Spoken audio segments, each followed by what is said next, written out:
Class 7 lesson 3 fiber to fabric. Okay, इस chapter में हम देख रहे थे एनिमल फाइबर के बारे में, जिसमें हमने देखा था ऊल के बारे में। ठीक है, ऊल हमें शिप से मिलता है और वो हमें शिप से किस तरीके से मिलता है इसके बारे में हम देख चुके हैं। ठीक, और अब हम देखेंगे दूसरे एनिमल फाइबर के बारे में जिसका नाम है सिल्क। ठीक है, तो चलिए सिल्क के बारे में देखते हैं। हम जानते हैं कि सिल्क हमें किससे मिलता है, सिल्क वॉर्म से मिलता है, सिल्क के कीड़े से मिलता है, लेकिन ये किस तरह से मिलता है ये हम नहीं जानते हैं। तो इस टॉपिक में हम इसी को जानेंगे। ठीक, और इसके पहले हमने ये भी देखा था कि सिल्क वॉर्म को जब पाला जाता है, ठीक, तो उस प्रोसेस को सेरीकल्चर कहते हैं। ठीक है, सिल्क प्राप्त करने के लिए जब सिल्क वॉर्म को पाला जाता है तो उसे सेरीकल्चर कहते हैं। ठीक, तो चलिए लाइफ हिस्ट्री देखते हैं सिल्क मॉथ की, यानी सिल्क के कीड़े की लाइफ हिस्ट्री कैसी होती है इसको देखते हैं। चलिए स्टार्ट करते हैं।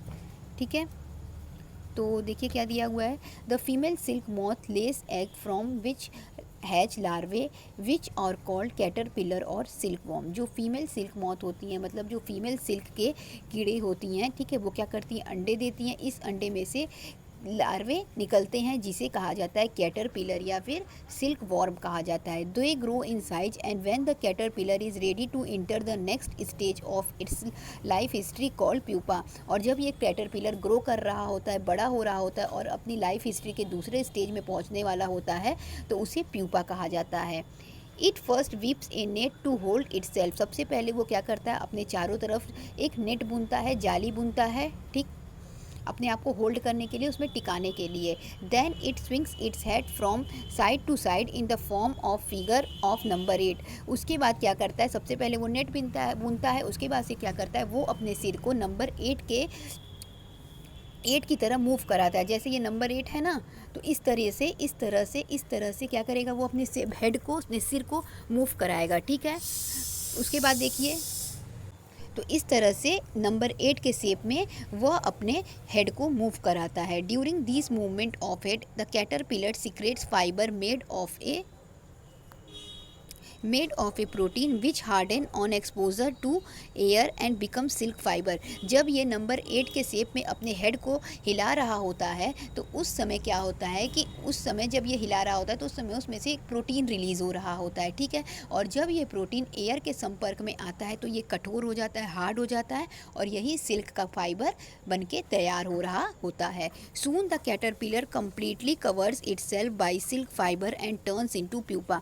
जल्दी ही क्या होता है कि ये जो कैटरपिलर रहता है यह अपने आप को ग्रो करता है। ठीक है, जो कैटरपिलर ग्रो हो रहा होता है वह जल्दी ही क्या हो जाता है, अपने कवर कर लेता है अपने आप को इस सिल्क फाइबर से, क्योंकि जब इस तरह से नंबर 8 में वो घूम रहा होता है तो वो वहाँ पे नेट भी बनाए रहता है, तो इस तरह से घूमने की वजह से वहाँ पे सिल्क का फाइबर तैयार होता है उसके चारों तरफ। ठीक है, तो उसके बाद से उसके चारों तरफ सिल्क का फाइबर भी तैयार होता है और साथ ही साथ वो ग्रो भी करके प्यूपा में चेंज हो जाता है। ठीक, this covering is known as cocoon, और इसी कवरी को कुकून के नाम से जाना जाता है। The further development of pupa into moth continue inside the cocoon. और उसके बाद जो भी डेवलपमेंट प्यूपा का उस मॉथ के रूप में होता है, मतलब जो भी उस सिल्क का जो कीड़ा है उसका डेवलपमेंट प्यूपा से जब उसका एक एडल्ट वो बनने वाला होता है मॉथ, तो वो इसी कुकून के अंदर होता है। Silk fibre are use for weaving silk cloth, और इस सिल्क फाइबर का, सिल्क के धागे का इस्तेमाल किया जाता है सिल्क के कपड़े को बनाने के लिए।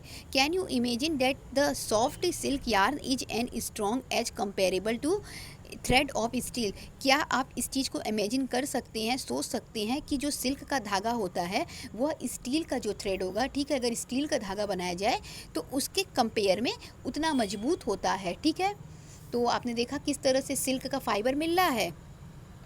एक बार और देख लीजिए, यहाँ डायग्राम से समझ लीजिए। ये देखिए, ये मेल है और ये फीमेल है। ठीक है, ये मेल सिल्क मॉथ है और ये फीमेल सिल्क मॉथ है। ठीक, ये दोनों एडल्ट सिल्क मॉथ कहाएंगे। तो सबसे पहले ये फीमेल वाले क्या करती हैं, अंडे देती हैं। ठीक है, जब ये अंडे देती हैं तो इसके बाद से इस अंडे से जब ये अंडा हैच होता है, लार्वा निकलता है, तो इसमें से छोटे छोटे इनके कीड़े बनते हैं। ठीक है, सिल्क वॉर्म के जो छोटे छोटे कीड़े होते हैं, जिन्हें इनका बेबी भी कह सकते हैं, वो तैयार होते हैं, जिन्हें कैटरपिलर या सिल्क वॉर्म भी कहा जाता है, ठीक है।